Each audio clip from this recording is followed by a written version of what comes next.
काठमांडू की चहल पहल में युवा प्रदर्शनकारियों की आवाजें गूंज रही हैं। सपने, उम्मीदें और जन संघर्ष की गूंज आज नेपाल की सड़कों पर एक नई कहानी बुन रही है। प्रदर्शनकारियों के हाथों में उठे प्लेकार्ड और तख्तियां उनकी सामूहिक इच्छा शक्ति का प्रतीक हैं। यह वही युवा हैं जो लोकतंत्र, स्वतंत्रता और अवसरों के लिए लड़ाई लड़ रहे हैं। उनके नारों में एक अद्भुत ऊर्जा है जो सच्चाई को सामने लाने का संकल्प दर्शाती है। 8 सितंबर 2025 को नेपाल के विभिन्न शहरों में जिस तरह का जन प्रदर्शन हुआ वह अभूतपूर्व था।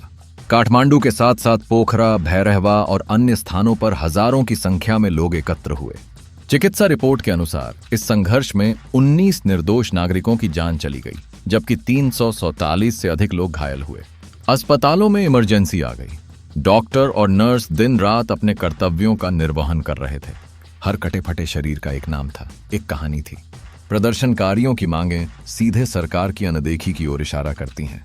वे सोशल मीडिया पर प्रतिबंधों को स्थगित करने, भ्रष्टाचार के खिलाफ सख्त कार्रवाई और प्रभावी निगरानी एजेंसियों की मांग कर रहे हैं।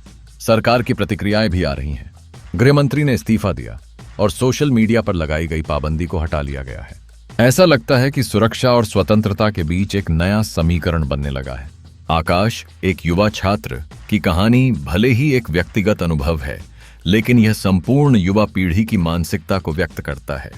वह अपने सपनों के लिए खड़ा हुआ, लेकिन एक शॉट सुनकर उसकी दुनिया बदल गई। दरअसल यह सिर्फ आकाश की कहानी नहीं, बल्कि हर उस युवा की कहानी है जो अपने अधिकार और भविष्य के लिए संघर्ष कर रहा है। आकाश की मां की चिंता असंभाव्य है, लेकिन अपने बेटे के हौसले को देखकर उसे गर्व भी है। यह कथा केवल एक जन आंदोलन की नहीं है, बल्कि विश्वास की टूटन की भी है। जब सत्ता और जन संवाद के बीच कड़ी दरकती है, तब सवाल उठता है, क्या यह परिवर्तन का एक नया अध्याय है? क्या युवा पीढ़ी वास्तव में अपने हक की लड़ाई में सफल होगी? यह भविष्य की अनिश्चितताओं को सामने रखता है, लेकिन एक बात अटल है, यह युवा अपने सपनों के लिए कभी चुप नहीं रहेंगे।